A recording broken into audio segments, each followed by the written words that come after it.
Assalamu alaikum class 8. This is your biology lecture number 18. In this lecture we will start our next chapter, which is the chapter number 3 about biotechnology. Students, open your book page number 32. First of all we will discuss about what is technology. हम biotechnology word में सबसे पहले explain करते हैं कि technology क्या होती है. बच्चे, टेक्नोलॉजी मीन्स के डिफरेंट टेक्निक्स हैं, मेथड्स हैं, प्रोसेसेस हैं जिनको आप यूज़ करते हो अपनी मर्जी की गुड्स या आइटम्स बनाने के लिए. ठीक है. Application of knowledge in the areas like engineering and medicine ETC is called the technology. अगर आप नॉलेज को अप्लाई करते हो डिफरेंट एरियाज में, कोई भी एरिया हो सकता है, ठीक है, कोई भी फील्ड हो सकती है, जैसे कि इंजीनियरिंग में या मेडिसिन की फील्ड में आप नॉलेज को अप्लाई कर रहे हो तो इसको क्या कहते हैं? हम टेक्नोलॉजी कहते हैं. Okay. Next we will explain the term biotechnology. बच्चे, अब टेक्नोलॉजी के साथ एक वर्ड अटैच हो गया जिसको बायो कहते हैं, और bio is actually the study of life. ठीक है, जिसमें हम लिविंग ऑर्गेनिजम्स के बारे में स्टडी करते हैं. तो अब हम देखते हैं कि बायोटेक्नोलॉजी क्या होती है. The technology in which living things are used. जब बायो का वर्ड साथ अटैच हो गया तो मीन्स इसमें लिविंग थिंग्स की बात तो कंफर्म है कि वो जरूर होगी. The technology in which living things are used in different ways to help and benefit the human beings. बच्चे, बायोटेक्नोलॉजी एक ऐसी टेक्नोलॉजी है जिसमें आप लिविंग थिंग्स को यूज करते हो. ठीक है, डिफरेंट वेज, मुख्तलिफ तरीकों से आप उसको यूज करते हो to help and benefit human beings. आप इंसानों के फायदे के लिए और इंसानों की मदद करने के लिए आप लिविंग थिंग्स को यूज करते हो. ओके, इसको हम क्या कहते हैं? बायोटेक्नोलॉजी कहते हैं.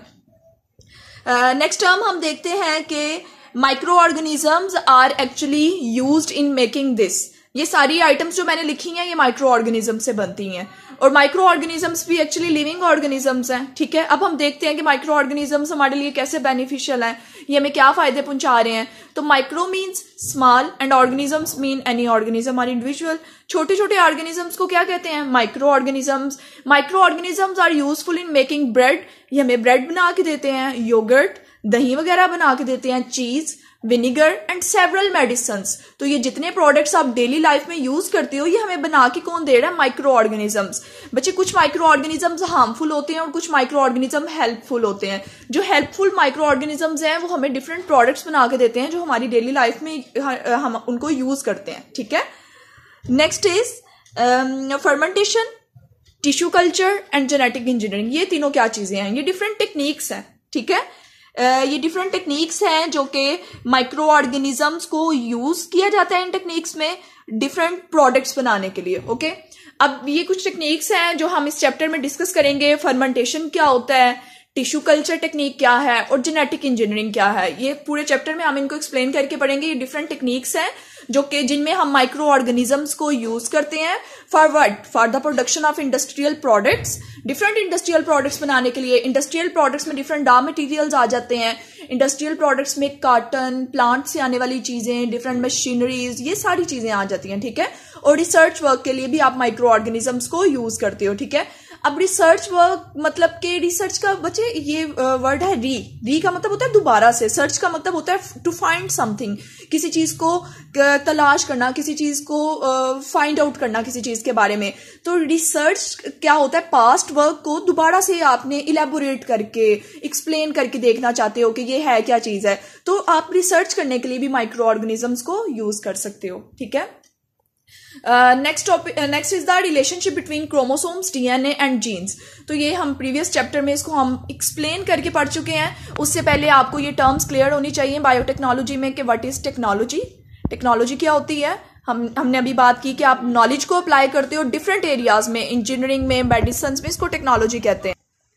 बायोटेक्नोलॉजी में हमने देखा कि आप छोटे छोटे ऑर्गेनिजम्स को यूज करते हो for the benefit of human beings, इंसानियत के फायदे के लिए. ठीक है. फिर हमने देखा कि माइक्रो ऑर्गेनिजम्स हमें कौन कौन से प्रोडक्ट्स बना के दे रही हैं? ब्रेड, योगर्ट, चीज, विनेगर एंड सेवरल मेडिसिन्स. फिर हमने देखा कि कौन सी टेक्निक्स हैं जिनमें माइक्रो ऑर्गेनिजम्स को यूज करते हैं और वो आपको इंडस्ट्रियल प्रोडक्ट्स भी बना के देती हैं और आपको रिसर्च वर्क में भी हेल्प करती हैं. ठीक है, साइंटिस्ट वगैरह जो रिसर्च करते हैं उनमें ये इनको हेल्प आउट भी करती हैं. फिर हमने देखा एप्लीकेशंस कि आप कहाँ कहाँ पे इसको अप्लाई कर सकते हैं. हम इसको एग्रीकल्चर की फील्ड में अप्लाई कर सकते हैं. ठीक है, एग्रीकल्चर ज़राए का शोबा जो होता है उसमें आप इसको अप्लाई कर सकते हो बायोटेक्नोलॉजी को. इन्वायरमेंट में हम इसको अप्लाई कर सकते हैं. अब हम देखेंगे कि कैसे हम इसको एग्रीकल्चर में अप्लाई करते हैं कि हमारी जो क्रॉप्स हैं, जो फसलें हैं, उनकी प्रोडक्शन ज़्यादा से ज़्यादा आए. हमारा इन्वायरमेंट बिल्कुल फ्रेंडली इन्वायरमेंट हो, क्लीन इन्वायरमेंट हो, उसमें बायोटेक्नोलॉजी का क्या रोल है, हेल्थ में बायोटेक्नोलॉजी क्या रोल प्ले कर रही है, कौन कौन सी आपको मेडिसिन बना के दे रही है, फूड बनाने में, फूड प्रोडक्शन यानी कि ब्रेड, बन्स, योगर्ट, चीज, डिफरेंट फूड आइटम्स बनाने के लिए हमें बायोटेक्नोलॉजी क्या रोल प्ले कर रही है, एंड फूड को प्रिजर्व करने के लिए, फूड को सेव करने के लिए, फूड को महफूज बनाने के लिए बायोटेक्नोलॉजी का क्या रोल है। तो ये हम सबकी सब एप्लीकेशंस देखेंगे जहां पे बायोटेक्नोलॉजी का रोल है, जहां पे बायोटेक्नोलॉजी यूज होती है। Okay, next is the relationship between chromosome, DNA and genes. इस रिलेशनशिप को हम पढ़ चुके हैं, अब हम दोबारा से देख लेते हैं बच्चे। क्रोमोसोम्स जो हैं वो एक्चुअली एक थ्रेड लाइक स्ट्रक्चर है, धागे की तरह का स्ट्रक्चर होता है, which is found in the nucleus of a cell, जो सेल के न्यूक्लियस के अंदर होता है, ठीक है।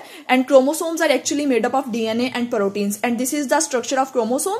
ये सेल के न्यूक्लियस के अंदर पाया जाता है और ये डीएनए और प्रोटीन से मिलकर बना होता है। As you know, DNA is the hereditary material, ये हेरिडिटरी मटीरियल है जो कि पेरेंट से बच्चों में ट्रांसफर होता है, और this is the structure of DNA which is present inside this chromosome. Okay, genes, what are genes? Genes भी हम पढ़ चुके हैं बच्चे। Genes are the sections of DNA.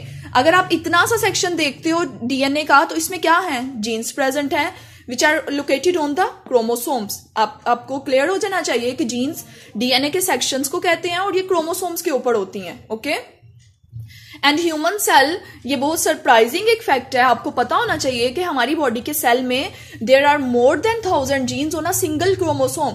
एक सिंगल क्रोमोसोम में 1000 से भी ज्यादा जीन्स प्रेजेंट होती हैं। अब हम इसका ओवरव्यू अगर देखें कि डीएनए का स्ट्रक्चर अंदर से कैसा है, तो हमने कहा था बच्चे डीएनए के अंदर जीन्स प्रेजेंट होती हैं, और हमने ये भी देखा था कि डीएनए में थाउजेंड्स ऑफ स्मॉल यूनिट्स होते हैं जिनको न्यूक्लियोटाइड्स कहते हैं। और वो न्यूक्लियोटाइड्स क्या थे? साइटोसिन, गवानीन, एडेनिन, थायमिन, और ये पेयर की फॉर्म में हमेशा एग्जिस्ट करते हैं। ये मैंने इसको ओपन करके देखा डीएनए के स्ट्रक्चर को, तो इसके अंदर जीन्स प्रेजेंट है, और जीन्स जो है वो पेयर की फॉर्म में प्रेजेंट है। जैसे कि साइटोसिन जो है वो गवानीन के साथ पेयर बनाएगी, एडेनिन थायमिन के साथ पेयर बनाएगी, थायमिन यहाँ पे अगेन एडेनिन के साथ पेयर बना रही है। तो इस तरह से ये इनकी पेयरिंग होती है। These are actually the genes. और एक क्रोमोसोम पे, सिंगल क्रोमोसोम में मोर देन 1000 जीन्स प्रेजेंट होती हैं।